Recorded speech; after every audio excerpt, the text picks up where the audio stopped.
Bapak, Ibu, dan saudara sekalian, mari kita berdoa sebelum kita mendengarkan firman Tuhan.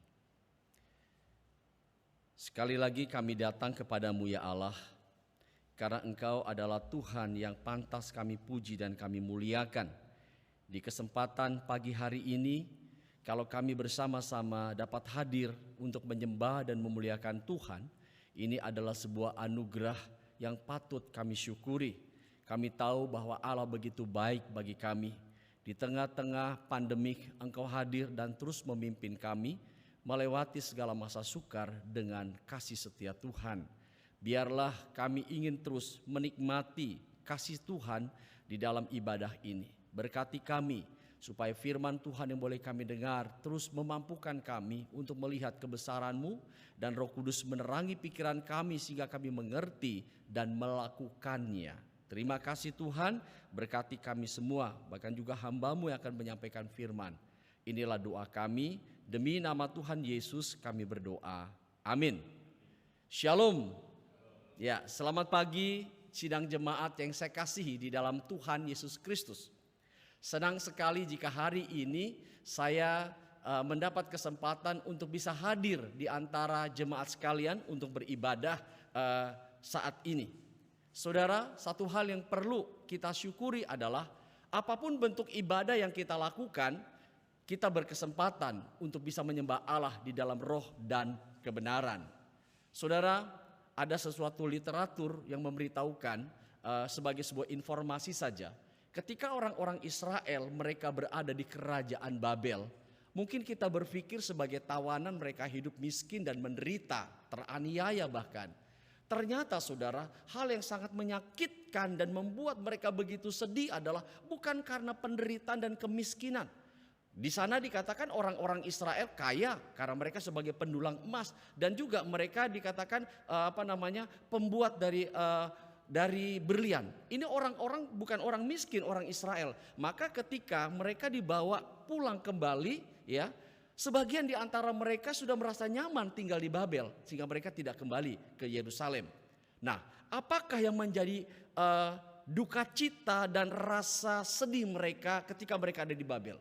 Hanya satu, saudara, karena mereka tidak memiliki kesempatan untuk beribadah kepada Allahnya. Itu artinya kalau hari ini Anda dan saya masih berkesempatan sekalipun dalam ibadah online, berikanlah waktumu, hadirlah dan mencari wajah Allah, karena ini merupakan kesempatan yang sangat luar biasa bagi kita. Bapak, Ibu, dan saudara-saudara, pada permulaan abad ke-17, Raja Inggris yang baru ketika ia naik tahta, ia membuat sebuah surat keputusan yang diberikan atau memaksa kepada kaum Puritan untuk mereka segera dapat mengikuti segala peraturan yang berlaku di Inggris, dan kalau tidak mereka akan mendapatkan perlakuan bahkan yang lebih daripada biasanya. Dalam histori The New England dikatakan bahwa orang-orang Puritan ini mereka diburu, dianiaya, dipenjara, bahkan mengalami siksaan yang begitu berat. Namun sekalipun mereka melihat ke depan, masa depan mereka tidak terlihat begitu baik, tapi mereka tetap setia, mereka tetap percaya kepada Allah. Sekalipun ada begitu banyak masalah yang mereka hadapi, mereka berkeyakinan tidak meninggalkan iman mereka kepada Tuhan yang mereka percayai, dan mereka siap untuk melayani Tuhan berdasarkan kemampuan atau talenta yang mereka miliki. Nah, saudara-saudara, sedikit informasi saja, siapakah yang dimaksudkan dengan kaum Puritan itu supaya kita tidak bingung. Kaum Puritan adalah orang-orang dari beberapa generasi setelah reformasi di Inggris Raya dan di Amerika Utara. Dikatakan mereka berusaha mereformasi atau memurnikan gereja kembali untuk memimpin sebanyak mungkin orang datang untuk mengikuti kebenaran Alkitab, hidup di dalam kekudusan atau kesalehan, dan mempertahankan tentang doktrin anugerah. Inilah yang disebut dengan orang-orang Puritan. Nah, Bapak, Ibu, dan saudara-saudara, di dalam penderitaan karena tekanan hidup yang begitu berat, seolah-olah mereka itu dalam sebuah penggambaraan. Mereka meninggalkan rumah mereka, harta benda mereka yang mereka punya, yang padahal itu menjadi sumber penghasilan mereka. Sekarang mereka tidak memiliki lagi. Mereka tinggal di negeri asing, di antara orang-orang asing yang berbahasa asing juga. Tetapi itu tidak membuat mereka kehilangan arah dan tujuan hidup mereka. Tetapi meskipun mereka mengalami tekanan, mereka tahu bahwa hidup mereka sebagai seorang musafir. Sebab itu mereka tidak lagi mengutamakan hal-hal yang bersifat lahiriah, hal-hal yang bersifat jasmaniah sebagai sesuatu yang utama. Tetapi mereka mengarahkan mata hati mereka, memandang kepada Allah di sorga. Dan mereka melihat sorga itu sebagai tanah air mereka yang tercinta. Bapak, Ibu, dan saudara-saudara, kisah dari kaum Puritan ini sangat menarik dan menginspirasi bagi kita. Bagaimana dengan kehidupan hari ini bagi Anda dan saya yang hidup di tengah-tengah zaman modern ini? Bagaimana kiprah kita sebagai milik kepunyaan Allah? Apa yang sudah kita buat dan kita lakukan untuk mempertahankan iman kita dan berdampak bagi dunia yang membutuhkan kita? Di pagi ini saya akan menyampaikan firman Allah dengan tema seperti seorang musafir. Mari Bapak Ibu kita buka firman Allah dari kitab Ibrani. Kita akan baca ayat 38 sampai dengan 40. Mari kita lihat bagian ini. Ibrani.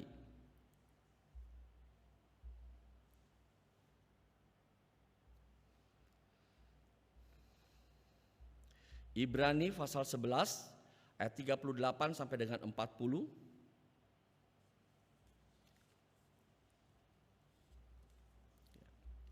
Demikian firman Tuhan. Dunia ini tidak layak bagi mereka. Mereka mengembara di padang gurun dan di pegunungan, dalam gua-gua dan celah-celah gunung. Dan mereka semua tidak memperoleh apa yang dijanjikan itu, sekalipun iman mereka telah memberikan kepada mereka suatu kesaksian yang baik. Sebab Allah telah menyediakan sesuatu yang lebih baik bagi kita. Tanpa kita mereka tidak dapat sampai kepada kesempurnaan. Nah, Bapak, Ibu, dan saudara yang dikasihi oleh Tuhan Yesus, bagian firman Tuhan ini khususnya di dalam konteks ini penulis Ibrani mencoba untuk memberikan sebuah pemaparan sebagai sebuah penalaran yang ia tuliskan ini untuk Anda dan saya fahami secara benar. Yang ini kisah tentang perjalanan hidup para pahlawan iman, di mana dikatakan mereka telah sukses menjalaninya karena mereka taat sampai akhir kepada perintah Allah. Sekalipun kita tahu akhir kehidupan mereka yang berbeda-beda. Ada yang Tuhan izinkan mereka bisa menang atau keluar sebagai pemenang atas setiap permasalahan, persoalan dan pencobaan yang mereka alami. Seperti yang dituliskan dalam ayat 32 sampai dengan 34 dalam pasal 11 ini. Namun tidak sedikit di antara mereka pun yang mengalami penderitaan, di mana Allah mengizinkan mereka mengalami tantangan, duka cita, bahkan sampai mati yang sangat mengenaskan. Coba kita lihat di dalam ayat 36 dan 37, saudara. Dikatakan ada pula yang diejek dan didera, bahkan yang dibelenggu dan dipenjara. Mereka dilempari, digergaji, dibunuh dengan pedang. Mereka mengembara dengan berpakaian kulit domba dan kulit kambing sambil menderita kekurangan, kesesakan dan siksaan. Ini bentuk daripada penganiayaan dan penderitaan yang Allah izinkan untuk pahlawan iman alami. Saudara, satu pertanyaan bagi kita adalah apa yang menyebabkan mereka bisa begitu tekun sehingga mereka berani untuk menjalani kehidupan yang demikian berat? Ada dua hal sebagai jawabannya. Yang pertama adalah tujuan hidup mereka bukan di dunia ini, tetapi di dunia yang akan datang. Yang kedua, saudara-saudara, mereka meyakini bahwa apa yang mereka jalani di dalam kehidupan ini, Allah kelak akan menyediakan tempat yang sangat indah bagi mereka di sorga yang abadi. Nah, berdasarkan hal inilah kita bisa melihat bagaimana kehidupan dari para pahlawan iman itu menjalaninya.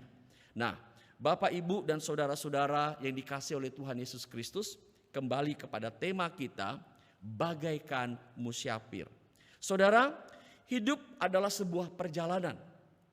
Ini bisa digambarkan atau diibaratkan bagaikan musafir yang berjalan melewati padang gurun, ya, kehidupan yang demikian banyak tantangannya.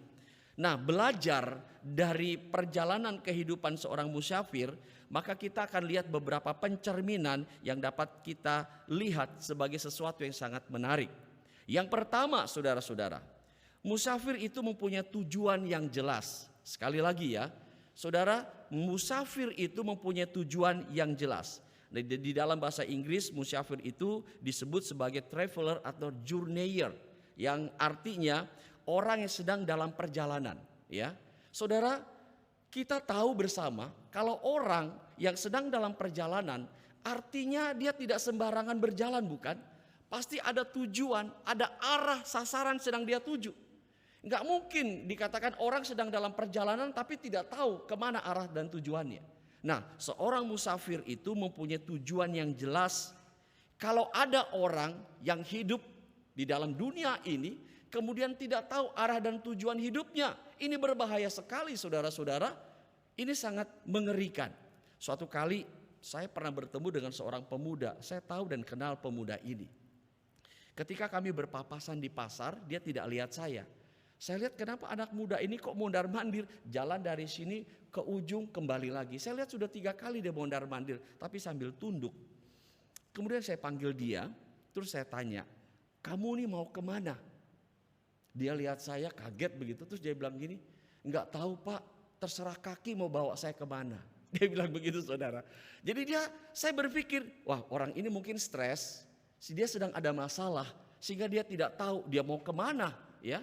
Dia jalan ke sana, balik lagi ke sini, balik ke sini. Jadi tidak mempunyai arah dan tujuan, hidupnya berkutat di dalam kondisi seperti itu. Kalau orang-orang Kristen ada di tengah-tengah dunia ini, menjalani kehidupan tanpa tujuan, diibaratkan seperti kapal yang berada di tengah-tengah lautan lepas, ya, yang dipukul ombak ke kian kemari. Saudara, kapal ini tidak akan tenang dan pasti akan mengalami masalah pada akhirnya. Mungkin ketika dipukul ombak, dia terdampar di sebuah pulau, belum tentu dia karam di tempat yang baik, tetapi mungkin akan pecah dan sebagainya. Nah, kalau orang-orang Kristen menjalani kehidupan tanpa arah dan tujuan, mungkin dia akan menjalani kehidupan di jalan yang binasa, di jalan-jalan yang salah, di jalan-jalan yang tidak memuliakan Allah. Nah, sebab itu saudara-saudara, sebagai orang Kristen kita harus sadar bahwa kita hanyalah seorang musyafir yang ada di padang gurun kehidupan ini. Nah, sama seperti orang-orang Israel ketika Allah menuntun mereka keluar dari Mesir melewati perjalanan di Gunung Sinai. Saudara, kalau Anda pernah ke Israel, Anda pasti tahu bagaimana kondisinya. Gunung Sinai itu wilayah yang sangat gersang, saudara, ya, sangat gersang. Nah, saudara bisa bayangkan kalau orang berada di sana, apa sih yang menjadi keinginan mereka? Cepat-cepat melaluinya, cepat-cepat ingin keluar dari perjalanan itu. Tetapi orang-orang Israel ketika mereka berada di sana, sekalipun mereka penuh dengan tantangan, bahkan juga kondisi yang sangat gersang itu, mereka tahu bahwa mereka harus mencapai satu tujuan yang pasti, yakni tanah perjanjian Kanaan. Ya, nah saudara-saudara, Kanaan yang dimaksudkan di sini bagi Anda dan saya bukanlah Kanaan, tempat yang kita sebut sebagai Holy Land saat ini di Israel, tetapi Kanaan yang dimaksudkan di sini adalah kehidupan kekal di sorga yang abadi. Nah, Paulus berkata bahwa ia berlari-lari untuk mendapatkan hadiah, yaitu panggilan sorgawi dari Allah di dalam Kristus Yesus bagi dirinya. Dan Paulus mengerti tentang tujuan hidupnya, sehingga ia menuliskan dalam Filipi pasalnya yang pertama ayat 21 sampai dengan 22. Ia tidak takut mati sekalipun ada banyak tantangan yang dia hadapi, dan dia mengerti tujuan hidupnya. Bagiku hidup adalah Kristus dan mati adalah keuntungan. Jika aku diizinkan hidup, itu artinya aku harus bekerja menghasilkan buah. Bapak, Ibu, dan saudara-saudara, saya percaya di tengah-tengah dunia yang kita jalani hari ini memang tidak mudah. Kalau Anda dan saya memiliki tujuan dan mengerti tujuan kita untuk apa kita ada di tengah dunia ini akan menolong kita, memampukan kita untuk mengarahkan fokus kita menjalani kehidupan yang menyenangkan hati Allah. Sehingga di tengah-tengah kondisi yang seperti ini kita tetap bisa eksis menjalani kehidupan kita karena kita tahu tujuan yang benar. Saudara, suatu kali waktu saya main ke Pantai Indah Kapuk, siang hari saya melihat ada seorang bapak, seorang pemulung. Dia bawa satu karung yang besar dan satu karung yang kecil, satu ditenteng di pundaknya, yang satu diseret. Karungnya begitu besar saudara, mungkin ada 2 meter, dia seret begini, isi plastik dan beberapa barang yang lain. Saya iseng-iseng gitu ya, karena saya sambil nunggu istri sedang ke pasar, saya keluar dari mobil, saya panggil, pak sini pak sebentar. Duduk gitu ngobrol, saya beliin dia teh, kita ngobrol. Saya tanya dia gini, Pak, kasihan bapak secara usia mungkin Anda sudah 60 lebih. Dia bilang betul ya. Apakah Anda tidak mau mengubah profesimu ya sebagai pemulung? Misalnya kalau bapak punya modal, jual kue gitu ya, dijajakan di pinggir jalan atau buat satu tempat begitu ya. Atau Anda bisa jualan aqua di perapatan ya, tawar-tawarin sama sopir angkot atau orang-orang ada di dalam mobil itu kan lebih mudah. Atau jualan koran sebagai loper koran. Dia jawab begini, enggak mau pak. Saya tanya kenapa? Bapak enggak tahu ya, walaupun saya jadi pemulung, tapi setiap hari enggak mati pak, 200.000 saya dapat. Dia bilang begitu saudara, belum lagi barang-barangnya dia bawa. Jadi di 200.000 tuh kalau di Pantai Indah Kapuk kan seringkali orang ngelihat, kasihan ya, dia suka duduk keluarin duit. Itu bahkan mungkin bisa lebih kali ya. Tapi dia bilang, Pak 200.000 nggak mati Pak. Apa maksudnya? Jadi penghasilan dia 200.000 itu setiap hari dia dapat. Ya, saudara kalau kita jadi pegawai negeri aja belum tentu 200.000 kita dapat sehari. Saudara ini tidak mudah. Tetapi kalau orang tahu tujuannya dari pekerjaannya, sekalipun ditawarin pekerjaan yang lain, nggak menarik baginya karena dia tahu. Kalau Anda dan saya tahu tentang tujuan hidup kita tidak akan tersasar menjalani hidup walaupun di tengah-tengah kondisi yang sulit hari ini. Yang kedua, saudara-saudara, musafir itu menentukan arah jalan yang harus ditempuhnya. Sekali lagi saudara, musafir itu tahu bagaimana ia menentukan arah jalan yang harus ditempuhnya. Seringkali di dalam kehidupan ini banyak orang tahu tentang tujuan atau punya tujuan, tetapi tidak tahu jalan mana yang harus ditempuhnya. Ya, bagaimana ia bisa sampai ke sana? Suatu kali, ketika Yesus sebelum ia pergi meninggalkan murid-muridnya, dia berkata kepada murid-muridnya, jangan engkau sedih, percayalah kepada Allah dan juga kepadaku. Karena aku akan pergi menyediakan tempat bagimu. Setelah itu aku akan datang supaya aku menjemput kamu. Supaya tempat di mana aku berada kamu pun ada di sana. Tetapi Thomas menjawab, Guru, kemana engkau pergi kami tidak tahu jalan ke situ. Ya, Thomas bilang, kami tidak tahu jalan ke situ. Yesus tahu kalau ia tidak memberitahukan secara jelas, mungkin murid-muridnya juga tidak tahu mengenai arah jalan yang harus mereka tuju. Maka Yesus dengan jelas memberitahukan, akulah jalan dan kebenaran dan kehidupan. Tidak ada seorang pun yang bisa masuk ke dalam kerajaan Allah tanpa melalui aku. Nah, Bapak Ibu dan saudara-saudara, di sini kita jelas sekali tahu bahwa arah dari jalan yang kita tempuh itu adalah kehidupan kekal di dalam Yesus. Jadi Anda dan saya ada di tengah-tengah dunia ini sebagai seorang musafir mempunyai arah jalan, yakni untuk kehidupan kekal di dalam Yesus. Sebab itu saudara-saudara, janganlah kita sampai terlena dan lalai menempatkan arah dan tujuan jalan kita itu, sehingga kita tidak memperoleh apa yang menjadi keinginan Allah di dalam kehidupan kita. Sadarilah bahwa di dunia kita ada begitu banyak pengajaran-pengajaran yang mencoba menyajikan konsep pemikiran mereka sebagai sesuatu yang benar. Ada orang berkata banyak jalan menuju Roma. Suatu kali saya membaca sebuah artikel berkata begini saudara. Jika seseorang ingin mencapai keselamatan di sorga, yang pertama dikatakan ia harus semedi. Apa sih arti semedi? Atau semedi itu artinya bahwa berpuasa ya, dengan pikiran yang terarah kepada sesuatu atau mengosongkan diri dengan tujuan kalau ia membuat dirinya sampai menahan hawa nafsu, keinginannya ditanggalkan, maka mungkin Allah akan berbelas kasih kepadanya sehingga ia akan mendapatkan tempat yang layak di sorga. Ya. Yang kedua dikatakan bahwa seseorang bisa mendapatkan kerajaan sorga kalau ia dikatakan meninggalkan segala keinginan duniawinya. Saya mau tanya kepada kita, siapakah manusia yang waras atau normal yang hidup dengan kondisi saat ini yang mampu meninggalkan selera hidupnya atau keinginannya? Tidak bisa saudara, kecuali kita sudah mati. Karena Anda dan saya digerakkan oleh keinginan. Setiap apa yang kita lakukan selalu digerakkan oleh keinginan.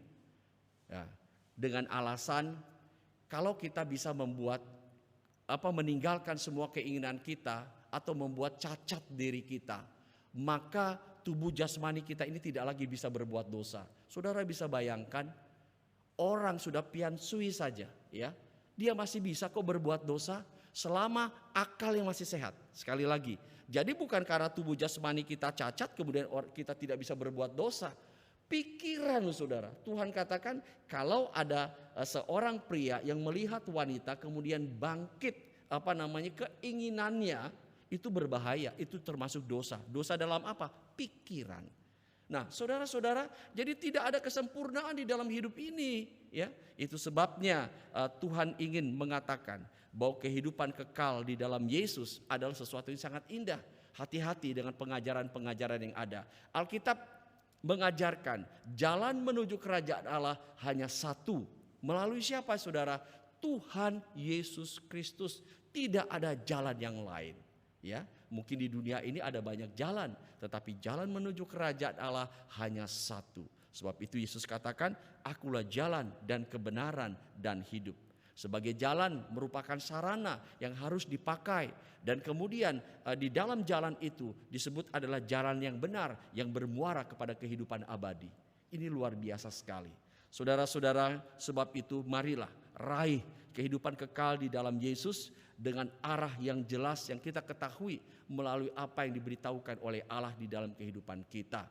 Terus kita meningkatkan kehidupan iman kita sehingga kita mendapatkan apa yang Allah inginkan untuk dapat kita kerjakan. Yang ketiga saudara-saudara, perjalanan seorang musafir yang ketiga adalah musafir itu selalu mempersiapkan bekal. Sekali lagi saudara, tidak mungkin seseorang yang bepergian dengan tujuan tanpa persiapan. Adakah di antara kita yang kalau mau berpergian tahu tujuannya? Misal kita mau ke Jogja nih ya, Jawa Tengah. Itu kan perjalanan cukup jauh. Sekarang sih mungkin kalau kita lewat tol. Saya belum belum pernah secara cepat gitu ya. Orang bilang 6 jam sudah sampai Pak. Dulu bisa 13 jam saudara ya. Tapi tolnya sudah bagus jadi mereka bilang 6 jam sudah sampai. Nggak tahu itu kecepatan berapa ya. Mungkin bisa 100 lebih lah ya. Tapi mereka bilang 6 jam bisa sampai. Tetapi perhatikan jarak yang demikian jauh perlu persiapan. Makanan dan yang lainnya. Karena di dalam perjalanan itu kita butuh asupan bukan? Nah seorang musafir tahu dia tidak akan pergi tanpa mempergunakan atau mempersiapkan bekal. Nah saudara-saudara, kita tahu bahwa di dalam perjalanan kehidupan kita sebagai musafir di tengah-tengah dunia ini, bekal apa sih yang harus kita persiapkan di dalam kehidupan kita? Bukan bekal secara lahiriah atau bekal kekayaan atau bekal tentang kehormatan, kedudukan dan yang lainnya. Di dalam Matius 6 ayat 19 sampai dengan 20 berkata begini. Janganlah kamu mengumpulkan harta di bumi. Di bumi ngengat dan karat merusaknya dan pencuri membongkar dan mencurinya. Tetapi kumpulkanlah harta di sorga. Di sorga ngengat dan karat tidak merusaknya dan pencuri tidak membongkarnya. serta mencurinya. Jadi saudara-saudara, jelas sekali di sini Alkitab ingin memberitahukan atau Tuhan Yesus ingin memberitahukan kepada kita bahwa bekal yang sesungguhnya sebagai persiapan kita adalah bekal sorgawi. Ya, apa itu bekal sorgawi? Misalnya seperti perbuatan baik kita yang menunjukkan tentang kualitas iman di dalam Kristus yang telah kita alami. Saudara, Anda dan saya melakukan perbuatan baik kepada sesama bukan untuk diselamatkan. Karena keselamatan itu sudah kita peroleh. Kita sekarang mempertunjukkan tentang kuasanya yang telah memberikan keselamatan itu di dalam hidup kita. Sehingga kehadiran Kristus itu bisa dirasakan oleh semua orang. Anda dan saya mengasihi, ya, bukan supaya orang tahu kita orang baik, bukan supaya kita mendapatkan pujian atau mendapatkan penghormatan, bukan. Karena ini merupakan tuntutan dari kebenaran firman. Suatu kali Yesus bilang begini kepada murid-muridnya. Kalau kamu mengasihi orang lain yang juga bisa mengasihi kamu, itu tidak ada faedahnya. Itu tidak ada gunanya. Karena semua itu juga dikerjakan oleh orang-orang di luar sana yang tidak mengenal Allah. Mereka juga melakukan hal yang sama. Tetapi satu keistimewaan dari perilaku dan kasih Kristus atau kelebihannya adalah mengasihi orang-orang yang tidak sanggup kita kasihi. Siapakah yang dimaksudkan itu? Musuh-musuh kita, orang-orang yang membenci kita, orang-orang yang tidak menyukai kita, yang memperlakukan kita secara buruk. Mampukah kita mengasihi mereka? Justru itulah kasih Kristus. Harus dinyatakan kepada orang-orang seperti itu. Kalau kita hanya mengasihi orang yang bisa mengasihi kita, itu hal yang remeh, yang biasa. Tetapi kasih Kristus adalah harus dinyatakan dengan kualitas yang sangat istimewa. Ini yang Allah mau. Ini yang merupakan bekal sorgawi yang Bapak, Ibu dan saya harus kenakan selama kita ada di tengah-tengah dunia ini. Suatu kali ada seorang berkata begini, "Pak, saya sudah lelah mempercayai orang-orang." Dia seorang pengusaha. Saya tanya, "Kenapa?" "Saya baru saja kemarin ditipu, Pak." "Berapa banyak?" Dia bilang, "Aduh, saya udah gak usah ngomong lah, Pak. Duit saya habis." Dia bilang, "Saya baru ditipu." Itu bukan 1-2 kali, berulang-ulang. Siapa yang bisa saya percaya kalau begini, Pak?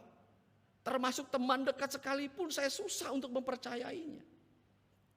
Terus saya tanya dia, "Kalau begitu Bapak gak bisa percaya sama semua orang dong?" "Iya, saya udah gak bisa percaya sama semua orang." Karena sudah tersakiti, orang bisa berkata seperti itu, saudara. Nah, ada lagi seorang bapak bilang begini, "Pak, saya ini melihat kondisi dunia kita, ini lucu. Jadi kita harus sikapi dengan sangat waspada, apalagi di kota besar." Saya bilang, "Contohnya seperti apa?" "Kemarin Pak, saya tuh naik bis kota, ya, nganterin anak saya pergi ke kampus karena mobil saya rusak. Sambil gantungan gitu, dia lihat ada seorang ibu-ibu tua, ya, dengan pakaian yang lusuh, wajah yang mungkin dikotor-kotorin gitu.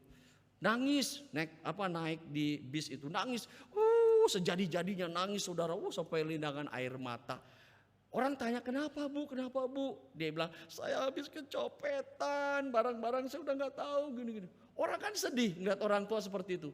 Semua keluarin dompet, kasih dia duit. Ada yang 5.000, 10.000, ada yang 20.000. Waduh, banyak tuh saudara dimasukin. Terus dia terima kasih. Dia stop mobil, dia turun. Minggu depannya bapak itu naik bis yang sama. Di tengah-tengah perjalanan ketemu lagi dengan ibu itu. Waduh, nah sekarang dia bilang bukan kecopetan, tapi dia tidak punya apa-apa, ditinggal mati oleh suami. Anak-anak tidak mau pelihara dia.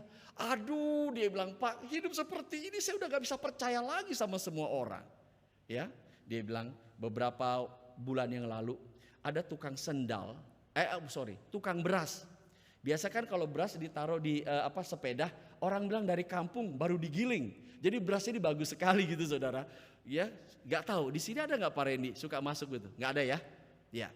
Kalau di tempat kami masih ada tuh ya, di Sunter di Blok A. Masih suka ada orang pakai sepeda masuk nawar-nawarin, "Bu, Pak, ada beras giling baru nih ya. Berapa satu liter?" Dia kasih tahu gini. Orang tuh senang saudara, kalau bilang beras giling tuh berarti tanpa pemutih. Sekarang beras-beras di toko yang Anda dan saya beli, yang kita nikmati tuh pakai pemutih semuanya. Nah ini kalau giling kan benar-benar bagus ya. Oke, dia beli, berapa dia bilang, berapa ya, 25 liter. Wah 25 liter ya, udah satu karung kecil. Bawalah dia ke dalam, pulang tukangnya. Sekarang dia mau tes bener apa enggak, dia coba lagi saudara. Waktu dia ukur dengan takaran dia, cuma dapat berapa? 20 liter. 5 liternya kemana? Aduh dia bilang inilah orang-orang Jakarta udah gak bisa dipercayai. Aduh dia begitu kesel ya. Terus saya bilang begini, saya mengambil perumpamaan, Yesus kan bilang mengenai orang Samaria yang baik hati. Ya, saya bilang waktu seseorang turun dari Yerusalem, ya, kemudian dia mendapatkan penganiayaan atau dirampok orang lah, dipukuli hampir setengah mati. Kemudian ada imam yang mengerti tentang firman tetapi melewatinya, tidak menolong. Kemudian ada orang Lewi yang melayani di dalam rumah Allah, begitu juga melewatinya. Tetapi ketika ada orang Samaria, dia tidak mempedulikan apapun. Yang penting orang ini membutuhkan pertolongan, segera ditolong.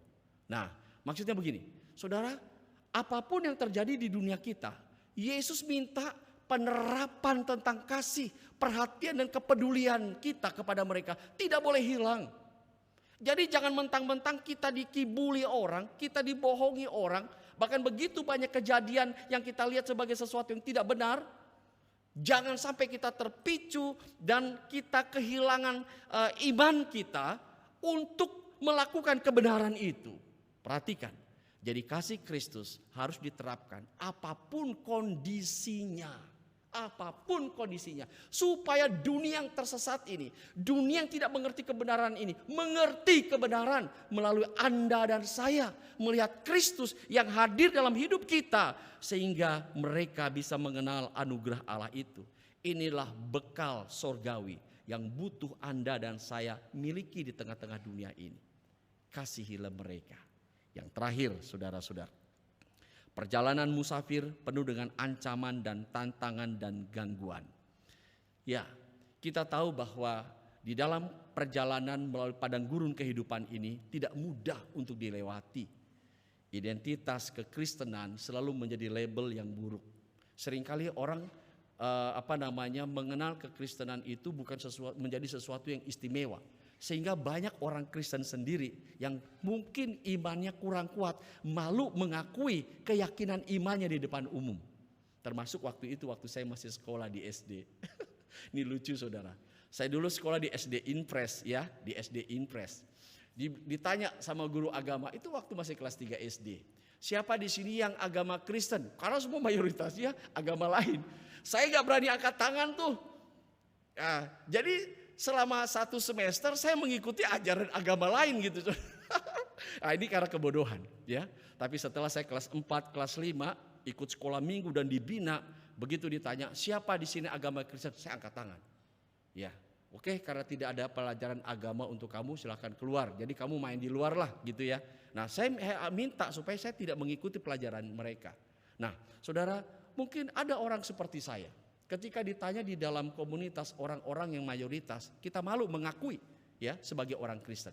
Tetapi perhatikan baik-baik ya. Kondisi itu mungkin menjadi sesuatu pemicu bagi kita untuk tidak berani menyatakan Kristus di tengah-tengah dunia ini. Belum cukup sampai di situ. Bahkan ancaman yang kita alami adalah seperti penganiayaan ya. Penganiayaan yang kita dapat lihat di beberapa tempat yang kita juga bisa rasakan itu. Nah, saudara, belum lagi tantangan yang kita alami di tengah-tengah pandemik ini dan juga akibat daripada pandemik ini bagi segala sektor di negeri kita ini. Ya, kita lihat banyak orang sulit mendapatkan kehidupan yang lebih baik, tidak seperti tahun-tahun yang lalu. Begitu susahnya mendapatkan penghasilan di dalam kehidupan. Begitu sulitnya mereka memperoleh pekerjaan.